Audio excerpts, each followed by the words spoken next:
Good morning student. आज हम पढ़ाएंगे सेट्स का वह पार्ट जिसमें हम पढ़ते हैं इंटरवल। इंटरवल मीन्स सिंपल सा सबको पता होगा। इंटरवल मीन्स क्या होता है, सभी मूवी देखते हैं तो बीच के मूवी के बीच में क्या आता है कि इंटरवल आता है, 10 मिनट 20 मिनट का ब्रेक आता है। तो वैसे ही रियल नंबर सिस्टम में इंटरवल क्या है? रियल नंबर सिस्टम में इंटरवल है कि एक real number system minus infinity से प्लस इन्फिनिटी तक जाता है। माइनस इन्फिनिटी से प्लस इन्फिनिटी के बीच के कहीं ना कहीं पार्ट होगा, सिंपल पार्ट है जो डिफाइन पार्ट है, उसको अलग से हम कंसीडर करते हैं। वो क्या कहलाता है? पूरे रियल नंबर सिस्टम का एक पार्ट। दैट मीन्स वो क्या कहलाता है? इंटरवल कहलाता है। ठीक है, तो हम कैसे इंटरवल को लिखते हैं, क्या क्या होता है, उसको हम यूज करेंगे और देखेंगे, समझेंगे। ठीक है, जैसे एक रियल नंबर सिस्टम में माइनस इन्फिनिटी से प्लस इन्फिनिटी के बीच ही आता है। रियल नंबर सिस्टम में माइनस इन्फिनिटी से प्लस इन्फिनिटी के बीच ये सारे नंबर आते हैं। अब इसके बीच के एक पार्ट को रिप्रेजेंट करने के लिए हम इंटरवल यूज करते हैं। तो जैसे सिंपल सा पहले एक ब्रैकेट यूज होता है, ये 2 से 5, 2 से 5। इसका मीनिंग क्या है? Close interval. क्लोज इंटरवल ये क्या है? Close interval. क्लोज इंटरवल का मीनिंग क्या होता है? दैट मीन्स अगर यहाँ 2 है और ये यहाँ 5 है, इसके साइड में होगा 2 5, 2 से 5 क्या है? 2 से ज्यादा है। 2 और 5 क्लोज इंटरवल का मीनिंग क्या है? 2 भी यूज होगा, 5 भी यूज होगा, और इस दोनों नंबर के बीच का जो इनफाइनाइट नंबर है वो सभी भी यूज होगा। फिर से ध्यान देंगे, 2 से 5 close interval, big bracket use किए, क्लोज इंटरवल। और क्लोज इंटरवल का मीनिंग होता है जैसे 2 से 5 है, मीन्स 2 भी यूज होगा, 5 भी यूज होगा, और बीच के सभी इनफाइनाइट नंबर है वो भी यूज होगा। दैट मीन्स क्लोज इंटरवल दोनों यूज होगा। बाउंड्री वैल्यू जो 2 5 बाउंड्री है वो बाउंड्री वैल्यू यूज होगा क्लोज इंटरवल। ये क्या कहलाता है? अगर इसी को हम 2 से 5 लिखें, that is called open, open interval. ठीक है, 2 से 5 ये क्या कहलाता है? ओपन इंटरवल कहलाता है। ओपन मीन्स स्मॉल ब्रैकेट के फॉर्म में है। ध्यान रखेंगे सभी ब्रैकेट का अपना अपना मीनिंग है। अगर इंटरवल के फॉर्म में देखते हैं तो ये क्या कहलाता है? 2 से 5 open interval. Open interval means 2 और 5 यूज नहीं होगा, जो बाउंड्री वैल्यू है वो यूज नहीं होगा, उसके बीच का जो वैल्यू है वो यूज होगा। मीन्स 2 प्लस एच यूज होगा और 5 माइनस एच होगा। समझ में आया? और इसके बीच का वैल्यू होगा। ध्यान देंगे 2 प्लस एच का मीनिंग क्या होता है?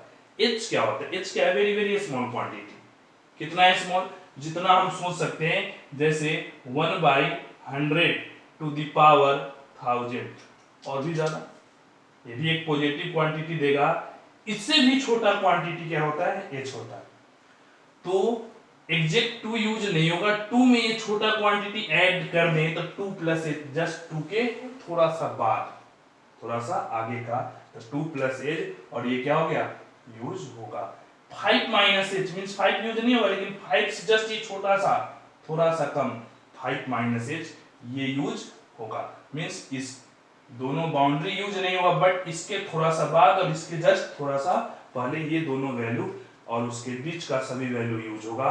मीन्स यहाँ बाउंड्री यूज नहीं होता है, बीच का सभी यूज होता है, यहाँ बीच का भी यूज होता है और बाउंड्री भी यूज होता है। क्लियर हुआ? क्लोज और ओपन। फिर माइंड में आएगा, अभी स्टार्टिंग है, 10th पढ़ के +1 में आए हैं, स्टार्टिंग है, इसमें अब ऐसा ऐसा टर्म और एच इतना छोटा टर्म क्या होगा? ऐड करने से, सब्ट्रैक्ट होने से कुछ फर्क नहीं पड़ता है। तो आगे आएंगे बहुत फर्क पड़ता है इससे। यह छोटा एच है, बहुत फर्क पड़ता है। ठीक है, कैसे फर्क पड़ता है वो आने वाले टाइम में आपको याद दिलाएंगे। फिलहाल अभी ये ध्यान रखेंगे कि 2 से 5 मीन्स ओपन इंटरवल, मीन्स क्या हुआ कि ये दोनों यूज नहीं होगा, बीच वाला यूज होगा। यहाँ ये दोनों भी यूज होगा, बीच वाला यूज होगा। ठीक है, अब ध्यान देंगे। ये अब आता है सेमी क्लोज ओपन, ठीक है, मींस एक साइड ओपन हो गया और दूसरे साइड क्लोज हो गया, मींस ओपन क्लोज इंटरवल। ये ओपन इंटरवल है, क्लोज ओपन क्लोज इंटरवल 2 से 5, मींस यहां 2 यूज नहीं होगा बट 5 यूज होगा, 2 से 5, ठीक है। इसी का दूसरा है, इसी का दूसरा सिस्टम है 5 से 2, मींस सॉरी 2 से 5, मींस यहाँ 2 यूज होगा बट 5 यूज नहीं होगा, that is close open interval. फिर से ध्यान देंगे 2 5 मींस यहाँ ओपन इंटरवल, यहाँ क्लोज इंटरवल, यहाँ 2 है, 2 मींस यहाँ क्लोज इंटरवल है, यहाँ ओपन इंटरवल है, मींस इसमें 2 यूज होगा 5 नहीं होगा, यहाँ 2 यूज नहीं होगा 5 यूज होगा, ठीक है। तो ये तो सिंपल सा है जिसको हम इंटरवल के फॉर्म में ऐसे लिखते हैं। दूसरा भी तरीका है इसको लिखने का, ध्यान देंगे, और कई बार क्वेश्चन ऐसा आता है कि ऐसे इंटरवल के फॉर्म को सेपरेट करके दूसरे फॉर्म में लिखना।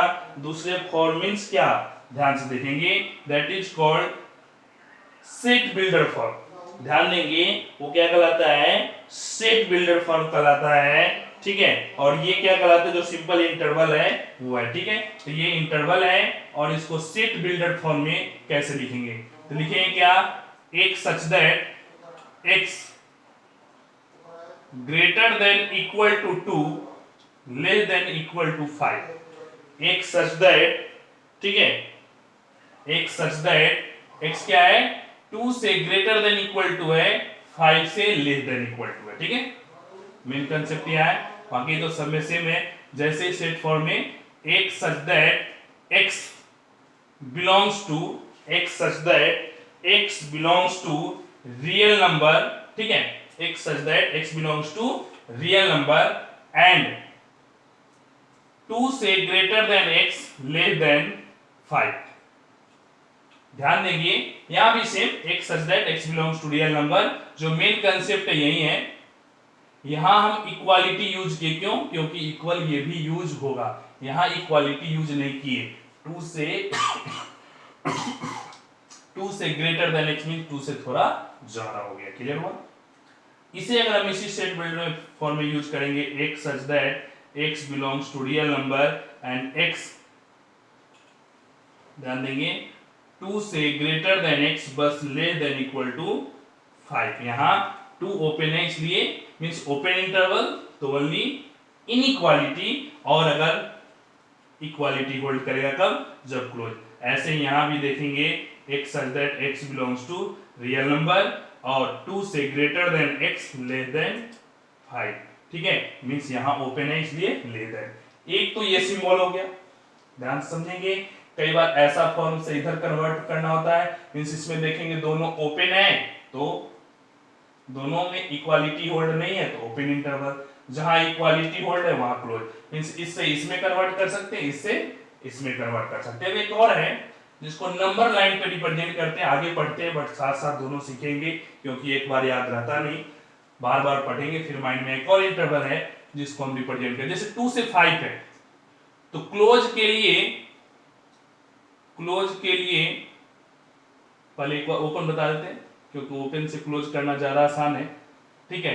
अगर ओपन इंटरवल है, इसको ध्यान देंगे, इसको 2 से 5 ओपन इंटरवल है तो ओपन इंटरवल को हम 2 से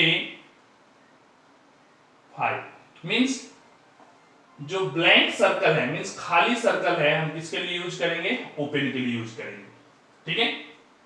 अगर ये इंटरवल है 2 से 5 मींस 2 ओपन है 5 क्लोज है, 2 ओपन है और 5 क्लोज है, तो हम क्या किए, 2 ओपन रहने दिए 5 को क्लोज कर दिए, ठीक है, डार्क कर दिए तो क्लोज हो गया, मींस 2 ओपन हुआ 5 क्लोज। अगर दोनों क्लोज है तो इसको भी डार्क कर दिए, ठीक है।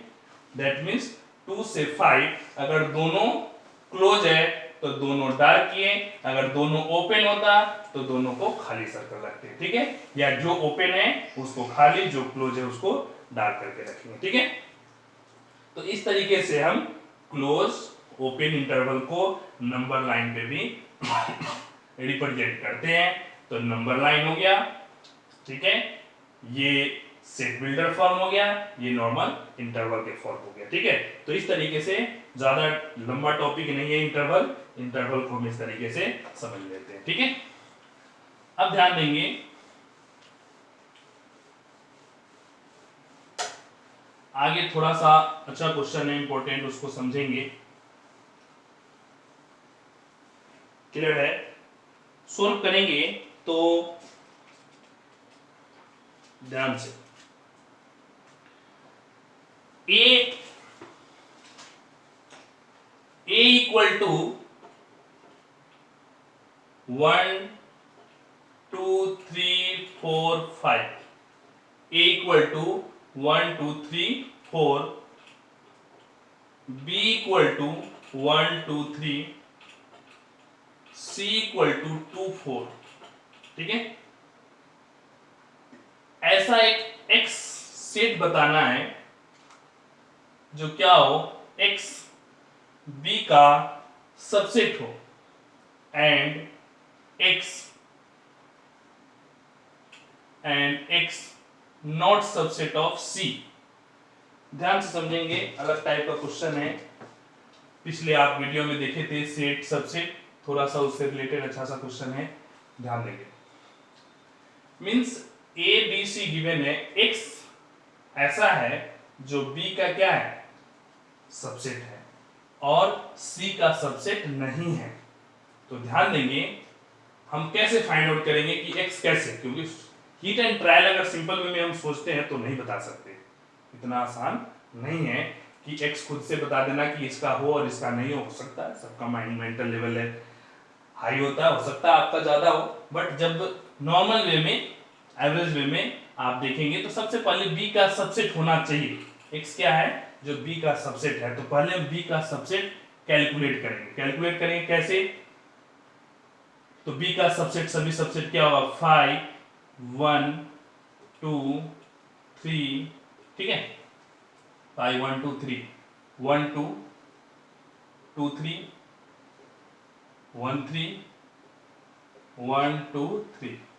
अब ध्यान देंगे देखिए 3 एलिमेंट है, याद कीजिए 2 to the power n, 2 to the power n means क्या, 2 टू द पावर 3, 8 एलिमेंट 8 है, 1 2 3 4 5 6 7 8 मींस आपका सभी एलिमेंट आ गया।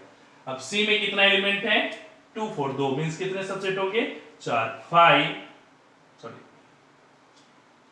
2 4 और 2 4 कितने हो गए, 4। अब आपको चेक करना क्या, बी में हो और सी में नहीं हो, तो 5 यहां चेक करेंगे, पहला 5 यहां से किसी से चेक करें, यहां से 5 इसमें है नहीं लेंगे क्योंकि हमें वो लेना है जो इसमें हो और इसमें नहीं हो। 1 यहां है और इसमें नहीं है, तो इसमें है और यहां नहीं है मींस 1 एक एलिमेंट आ गया। ठीक है, आ गया, क्योंकि 1 यहां होना चाहिए और यहां नहीं होना चाहिए, 1 हो गया। 2 इसमें भी है तो हम 2 नहीं लेंगे, 3 है नहीं है तो 3 ले लेंगे। 1 2 1 2 2 3 2 3 1 3 1 2 3। समझ में आया, मीन्स ये सभी x हो गया, कैसे, तो ये सभी b का सबसेट है बट c का सबसेट नहीं है। समझ में आया। अब अगला क्वेश्चन इसी में है कि x ऐसा होना चाहिए जो x subset of b, x not subset of c and x not equal to b, x b के भी इक्वल नहीं होना चाहिए। तो उस केस में ध्यान देंगे सबसेट तो ये दो कंडीशन तो होल्ड करना चाहिए, एक और कंडीशन नया आ गया अगले क्वेश्चन में, इसमें तो हो गया, यहाँ अगले क्वेश्चन में एक और नया कंडीशन आ गया, x not equal to b। Means अब देखेंगे कि x b के इक्वल क्या है, तो b 1 2 3 है, यहाँ भी 1 2 3 है, तो इस एलिमेंट को हम क्या कर दिए, रिमूव कर दिए, तो क्या आ गया 1 3 1 2 2 3। ध्यान दें हमेशा मिडिल ब्रैकेट होना चाहिए, 1 3 1 2 3 नहीं लेंगे, क्यों नहीं लेंगे, क्योंकि अगर हम उसे कंक्लूड करें तो इक्वल टू आ जाएगा, इक्वालिटी यहां नहीं लेना है। ठीक है क्लियर हुआ? तो इस तरीके से हम अगर स्टेटमेंट फॉर्म में इस टाइप से क्वेश्चन आता है तो भी हम कैलकुलेट करते हैं। अब देखेंगे अगला जो कंसेप्ट है, काफी इंटरेस्टिंग और अक्सर क्वेश्चन पूछे जाते हैं, ध्यान से समझेंगे। अगला है वेन डायग्राम। ध्यान समझेंगे कि वेन डायग्राम क्या होता है, मींस सेट्स को डायग्राम के फॉर्म में रिप्रेजेंट करना क्या कहलाता है, वेन डायग्राम कहलाता है। तो हम उसे सोल्व करेंगे, ठीक है। Venn diagram mean VENN, Venn diagram, ठीक है। वेन डायग्राम में क्या होता है तो इसको ध्यान से समझेंगे और यूज करेंगे। सबसे पहले मींस सेट्स को डायग्राम के फॉर्म में रिप्रेजेंट करना, सेट्स को डायग्राम के फॉर्म में रिप्रेजेंट करना। तो इससे पहले एक और सेट्स इंक्लूड करते हैं, आपको समझाते हैं। एक सेट्स क्या होता है, यूनिवर्सल सेट। ध्यान समझेंगे यूनिवर्सल सेट क्या होता है, कौन सा यूनिवर्सल सेट होगा और कौन सा यूनिवर्सल सेट नहीं होगा। तो यूनिवर्सल सेट ऐसा सेट है, यूनिवर्सल सेट ऐसा सेट है जो अपने सभी रिलेवेंट सेट्स को अपने अंदर इंक्लूड करता है। Means all relevant set are the subset of universal set. All relevant set are subset of universal set. Means universal set का सभी जो उससे रिलेवेंट क्वेश्चन में है वो सभी इसका छोटा पार्ट होगा। उसका सभी सुपर सेट में सभी को मिला करके जो बिग सेट बनेगा वो क्या कहलाएगा, यूनिवर्सल सेट। ये तो सिंपल सा मैथमेटिकली लैंग्वेज हो गया। अब इसको थोड़ा सा इजी लैंग्वेज में समझेंगे कि यूनिवर्सल सेट क्या होता है। ध्यान समझिए, जैसे स्कूल का टोटल स्टूडेंट एक सेट है, 11th class, 10th class, 9th class, 8th class, 6th class, तो छोटे छोटे एक एक पार्ट्स क्लासेस, ये सब क्या है, सेट है, सबसेट है। और टोटल स्टूडेंट क्या कहलाया, यूनिवर्सल सेट कहलाया। किसका, उन सभी बच्चों का।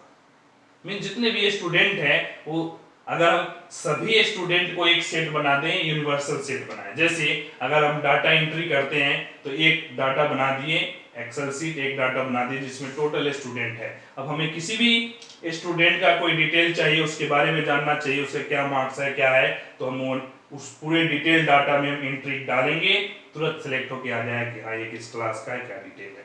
दैट मींस ऑल स्टूडेंट क्या कहलाया, यूनिवर्सल सेट कहलाया, किसके, पूरे स्कूल का। ठीक है, लेकिन इसमें अब ऐसा सिस्टम हो कि एक स्टूडेंट किसी और स्कूल का लेके आ जाए और स्टूडेंट किसी और का लेके आए, तो क्या वो उस डाटा में होगा, नहीं होगा, क्योंकि वो दूसरे स्कूल का है, तो सिर्फ इस स्कूल का है। दैट मीन्स अगर इस स्कूल के सभी स्टूडेंट को यूनिवर्सल सेट मानते हैं तो सारा कैलकुलेशन इसी स्कूल के स्टूडेंट में ही होगा। अगर अदर आ गया तो अदर के कंपेयर में ये डाटा यूनिवर्सल सेट नहीं है। फिर उसके लिए आपको यूनिवर्सल सेट चेंज करना होगा। तो जिस एरिया में है, जिस डिस्ट्रिक्ट में है, सपोज कर ले डिस्ट्रिक्ट के सभी स्टूडेंट का कलेक्शन, तो अगर डिस्ट्रिक्ट के सभी स्टूडेंट का कलेक्शन को हम यूनिवर्सल सेट मान ले तो उस डिस्ट्रिक्ट में जितने भी अलग अलग स्टूडेंट है, अलग अलग स्कूल में है, वो सब उसका सबसेट हो गए और उस सब के लिए ये यूनिवर्सल सेट हो गया। फिर अगल बगल के किसी स्कूल के हम स्टूडेंट लाए, उसके लिए यूनिवर्सल सेट है। लेकिन अगर अदर स्टेट का स्टूडेंट आ गया, अदर डिस्ट्रिक्ट का स्टूडेंट आ गया, तो फिर ये डिस्ट्रिक्ट वाला भी क्या हो गया, यूनिवर्सल सेट नहीं हुआ। फिर आपको यूनिवर्सल सेट का रेंज डेवलप करना होगा, पूरे स्टेट के स्टूडेंट का कलेक्शन कर ले, फिर सभी डिस्ट्रिक्ट वाले क्या हो जाएंगे के कंपेयर में यूनिवर्सल सेट हो गया। लेकिन फिर अगर अदर स्टेट है तो पूरे इंडिया के स्टूडेंट का कलेक्शन करना होगा। दैट मींस समझाने का मकसद ये है कि एक यूनिवर्सल सेट कोई जरूरी नहीं है कि सभी सेट्स का यूनिवर्सल सेट हो। क्लियर हुआ?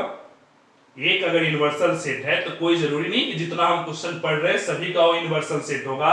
अगर एक हम यूनिवर्सल सेट पढ़ रहे हैं तो वो कुछ रिलेवेंट सेट का यूनिवर्सल होगा, सभी का नहीं होगा। According to question universal set होता है कि ये इस क्वेश्चन के अकॉर्डिंग यूनिवर्सल है, नहीं तो सभी यूनिवर्सल सेट। अब ऐसा हम यहां यूनिवर्सल सेट मानेंगे, दूसरे क्वेश्चन के लिए नहीं होगा, तीसरे क्वेश्चन के लिए नहीं होगा, हो सकता है चौथे क्वेश्चन के लिए हो जाए। तो डिपेंड करता है अकॉर्डिंग टू क्वेश्चन। इसलिए यूनिवर्सल सेट किसी एक पार्टिकुलर फिक्स को हम डिफाइन कर दे कि यही यूनिवर्सल सेट है, ऐसा पॉसिबल नहीं है। ये अकॉर्डिंग टू क्वेश्चन चेंज करता है। यूनिवर्सल सेट जो भी उसके रिलेवेंट क्वेश्चन है डाटा, उसके लिए वो क्या है, सुपर सेट है, दैट मींस उस सभी का कलेक्शन सेट। ठीक है, अब ध्यान देंगे और भी एक्चुअल क्लियर होगा, तो थोड़ा सा इसमें हम उम्मीद करते हैं क्लियर हुआ होगा, ध्यान समझेंगे। अब यूनिवर्सल सेट को डायग्राम से कैसे रिप्रेजेंट करते हैं, तो यूनिवर्सल सेट को रेक्टेंगल से रिप्रेजेंट करते हैं। ठीक है, मान ले रेक्टेंगल है, ठीक है, तो रेक्टेंगल से हम यूनिवर्सल सेट को रिप्रेजेंट करते हैं। कई बार यहाँ पे कैपिटल यू भी लिखते हैं रिप्रेजेंट करने के लिए, कैपिटल एक्स भी लिखते हैं रिप्रेजेंट करने के लिए। ठीक है, अलग अलग सिंबल है, बहुत सारे सिंबल है जिससे हम रिप्रेजेंट करते हैं कि this as a universal set. ठीक है, तो ये यूनिवर्सल सेट किसे, जो वेन डायग्राम है उसमें हम रेक्टेंगल से यूज करते हैं। ठीक है, अब जैसे ही रेक्टेंगल से आप समझ गए यूनिवर्सल सेट, अब जो भी सेट्स है, सेट्स को किससे रिप्रेजेंट करते हैं, तो सेट्स को रिप्रेजेंट करने के लिए हम सर्कल, सेट्स को रिप्रेजेंट करने के लिए क्या करते हैं, सर्कल या इलिप्स भी यूज कर लेते हैं। इलिप्स, ध्यान देंगे, इलिप्स टाइप से भी हम क्लोज फिगर यूज कर लेते हैं, बट जनरली हम सर्कल से यूज करते हैं। ठीक है, अब ध्यान देंगे इलिप्स क्या है, तो इलिप्स आगे आएंगे कोऑर्डिनेट सिस्टम में आपको डिटेल में पढ़ाएंगे, फिलहाल अभी इतना समझें कि थोड़ा सा जैसे कंप्रेस कर दे, सर्कल को क्या कर दे, कंप्रेस कर दे। ठीक है, तो क्या बन गया, इलिप्टिकल बन गया। ठीक है, अब इससे भी रिप्रेजेंट कर सकते हैं, इससे भी और भी बहुत सारे क्लोज फिगर है जिससे हम रिप्रेजेंट कर सकते हैं। जनरली हम मैक्सिमम में क्या करते हैं, सर्कल से सेट को रिप्रेजेंट करते हैं। अब ध्यान देंगे तो अगर ये यूनिवर्सल सेट हो गया तो जितना भी सेट हम क्वेश्चन में उस क्वेश्चन के अकॉर्डिंग सीखेंगे वो सब इस रेक्टेंगल के अंदर ही होगा। Means all sets are subset of छोटा पार्ट ऑफ यूनिवर्सल सेट, जो हम क्वेश्चन पढ़ेंगे। तो मींस इस सभी को मिला करके छोटे छोटे सेट्स, और भी ज्यादा बना सकते हैं, छोटा छोटा सभी को मिला करके उससे भी ज्यादा जो बिग सेट है वो क्या कहलाया, यूनिवर्सल सेट कहलाया। ठीक है, अब ध्यान देंगे तो ये सेट यूनिवर्सल सेट हो गया, इसके अंदर क्या हो गया, सेट्स हो गया। ठीक है, अब ये दो वर्ड तो क्लियर हो गया, यूनिवर्सल सेट और सेट दोनों को हम कैसे रिप्रेजेंट करेंगे। अब अगला आता है, बहुत ही अच्छा टॉपिक है और कंसेप्ट है यूनियन। यूनियन मींस दो सेट्स का यूनियन कैसे करते हैं। एक और वर्ड आता है इंटरसेक्शन, यूनियन भी और इंटरसेक्शन भी। ठीक है, दो वर्ड है यूनियन और इंटरसेक्शन, ध्यान दें। तो पहले हम देखते हैं वेन डायग्राम से, फिर आपको नॉर्मल तरीके से बताएंगे। तो यूनियन नाम से क्लियर है, यूनियन जैसे स्कूल यूनियन, बहुत सारे स्कूल को मेंबरशिप को एक कलेक्टिव कलेक्शन यूनियन कहा है। दोस्तों का भी यूनियन करते हैं सभी, रीयूनियन नहीं, कई बार प्रोग्राम होता है रीयूनियन प्रोग्राम, कॉलेज में सुने होंगे रीयूनियन प्रोग्राम चल रहा है, दैट मींस क्या है, सभी को एक साथ मिलाने का प्रोग्राम चल रहा है। यूनियन करना, एकत्रित करना सभी को। तो वैसे ही यूनियन का कंसेप्ट क्या होता है, जैसे दो सेट्स है ए और बी, ध्यान दें, दो सेट्स है ए और बी। अब यूनियन का मतलब क्या है, ए सेट्स और बी सेट दोनों को मिला देना, मीन दोनों के सभी एलिमेंट को मिक्स कर देना। दैट मीन जैसे ये डार्क कर दिए, डार्क मतलब क्या हो गया, ए का भी सभी सेट आ गया, बी का भी सभी सेट आ गया, तो ये क्या कहलाया, A union B. A union B, union को किससे, यू से हम रिप्रेजेंट करते हैं, इसका मीनिंग क्या हो गया, ए यूनियन बी। अगला देखेंगे A intersection B. A intersection B, A intersection B का मीनिंग क्या है, जो ए में भी हो और बी में भी हो, मींस वह पार्ट जो दोनों में कॉमन हो। ठीक है। तो A इंटरसेक्शन B मींस ये वाला पार्ट क्या हो गया, दोनों में कॉमन हो गया। ये वाला पार्ट इधर A में भी है और ये वाला पार्ट इधर B में भी है, मींस दोनों दो सेट है, दो पार्टी है, दोनों में क्या है, कॉमन। दोनों में क्या है, कॉमन एलिमेंट है, वो क्या कहलाता है, A इंटरसेक्शन B। जैसे दो ग्रुप हो स्टूडेंट का, दो दोस्त का ग्रुप हो, अब ऐसा दोस्त हो जो इसके ग्रुप में भी प्रेजेंट होता है, उसके साथ भी अच्छा व्यवहार है, इसके साथ भी अच्छा व्यवहार है, दोनों में क्या है, कॉमन है, उसके लिए भी अच्छा है, इसके लिए भी अच्छा है, तो दोनों के लिए क्या है, कॉमन है। ठीक है, तो जो दोनों में प्रेजेंट हो, वहां भी प्रेजेंट हो, वहां भी प्रेजेंट हो और यहाँ भी, दोनों में कॉमन। दैट मींस यहाँ से भी क्लियर हुआ। ऐसे भी एग्जांपल और भी आप अपने अकॉर्डिंग एग्जांपल सोच सकते हैं जिसमें क्या हो, कॉमन प्रॉपर्टी मेंटेन करता हो। जैसे कुछ स्टूडेंट है जो चाय और कॉफी दोनों पीता है, फिर से ध्यान देंगे, कुछ स्टूडेंट है जो चाय और कॉफी दोनों पीता है, ठीक है। कुछ स्टूडेंट है जो कॉफी और जूस पीता है, चाय नहीं पीता, ठीक है। अब ध्यान देंगे, कुछ स्टूडेंट का कलेक्शन है जो चाय और कॉफी दोनों पीता है, कुछ स्टूडेंट है जो चाय और जूस पीता है, ठीक है। अब बोलेंगे कि जूस पीने वाला मिक्स कर दिया, बोलेंगे चाय पीने वाला आ जाओ, तो चाय पीने वाला में क्या हो, उस ग्रुप का भी आएगा और इस ग्रुप का भी आएगा, ठीक है। मीन चाय पीना दैट मीन्स ये वाला पार्ट, जो चाय पीने वाला दैट मीन्स ये वाला पार्ट इधर में ही है और उस साइड भी है। चाय पीने वाला आओ तो उस वाले पार्टी होगा, उसमें भी चला जाएगा, इधर वाले में आओ तो यहाँ भी चाय, क्योंकि चाय दोनों में प्रॉपर्टी कॉमन प्रॉपर्टी है, इसमें भी आ गया और इसमें भी आ गया, कॉमन है, that means A intersection B, ठीक है। अब आता है नेक्स्ट, ए यूनियन बी समझ गए, ए इंटरसेक्शन बी समझ गए, ठीक है।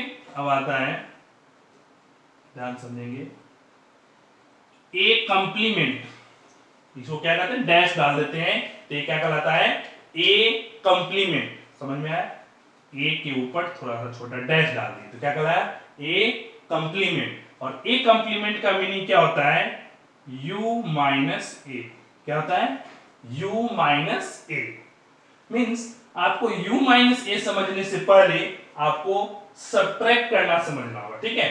तो आते हैं, पहले यहां सब्ट्रैक्ट समझ लेते हैं, ठीक है। अगर ये a है और ये क्या है, b है, a और b, ए इंटरसेक्शन बी समझ में आया था, जो कॉमन एलिमेंट है, ठीक है। तो a माइनस बी का मीनिंग क्या है, a माइनस बी का मीनिंग क्या है, a में से जो कॉमन पार्ट है उसको हटा दें। फिर से ध्यान देंगे, a minus B means a में से वह सभी एलिमेंट हम बाहर कर देंगे जो b में प्रेजेंट हो, मीन्स a में सिर्फ वैसा एलिमेंट बचेगा जो सिर्फ a में है, b में नहीं, मीन्स इंटरसेक्शन वाले पार्ट को, जो कॉमन वाले पार्ट है उसको हटा दीजिए, जो चाय पीने वाला था उसको बाहर कर दीजिए, जो इंडिपेंडेंट कॉफी बच गया वो a माइनस बी हो गया, ठीक है। दैट मीन्स सिर्फ, ठीक है, सब्ट्रैक्ट करना। और अगर b माइनस ए करते हैं, अगर इसी क्वेश्चन में, अब ध्यान दें, इसको हम चेंज कर दिए और इस तरह लिखे b माइनस ए, तो ध्यान देना, b माइनस ए का मीनिंग क्या हुआ, ये वाला पार्ट, b में से ये वाला पार्ट हटा दिए, मीन्स इंटरसेक्शन ही, अगर b में से b माइनस करते हैं तो b में से जो इंटरसेक्शन पार्ट है वो हटेगा, a में से माइनस करते हैं तो इंटरसेक्शन वाले पार्ट को ही हम हटा देते हैं, ठीक है, b माइनस ए। अब ध्यान देंगे, u माइनस ए, u क्या है, यूनिवर्सल सेट है, a क्या है, कोई भी सेट है, मान लेते हैं ये सेट है, ठीक है। अब टोटल u में से a को क्या कर देना है, हटा देना है, तो हटा देंगे तो क्या बच जाएगा, ये वाला पार्ट बच जाएगा। जैसे सपोज कीजिए कि आटा रोटी घर पे बनाते देखते होंगे, मम्मी बनाती होगी, तो हम क्या करते हैं, बड़ा सा बना लिए, ठीक है, आटा टाइप से, और उसके अंदर ग्लास लेकर के और कट कर देते हैं, ग्लास लेके कट कर देते हैं, तो क्या करते हैं, कट करके हटा दिए तो पार्ट क्या बच गया, जो बाहर वाला पार्ट हो गया वो बच गया, तो कट करके हटाए, मींस ये यूनिवर्सल सेट है, उसमें से एक सर्कल जो सेट ए है उसको कट करके बाहर कर दिए, तो जो बचा हुआ पार्ट है वो क्या कहलाया, u minus a, that is called a complement, that is called A complement. समझ में आया नहीं आया? तो आप सब्ट्रैक्ट करना सीख गए, कंप्लीमेंट करना सीख गए, यूनियन लेना सीख गए, इंटरसेक्शन लेना सीख गए। ठीक है, अगला ध्यान देंगे, एक दो और कंसेप्ट है उसको क्लियर करते हैं, फिर आपको दूसरा पार्ट बताएंगे। ध्यान दें, एक और आता है कंसेप्ट डिसजॉइंट सेट। क्या आता है? Disjoint set. Disjoint set means यह ए सेट है और ये बी सेट, यह ए सेट है और ये बी सेट।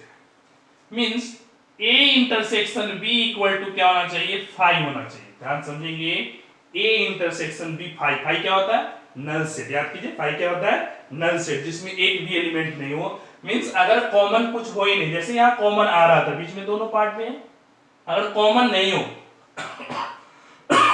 ए इंटरसेक्शन बी क्या आया? 5, that is called disjoint set. ठीक है, दोनों में कोई ज्वाइंट नहीं, नाम से क्लियर हो गया, डिसजॉइंट नहीं है, अलग अलग है। डिसजॉइंट है मींस अलग अलग है।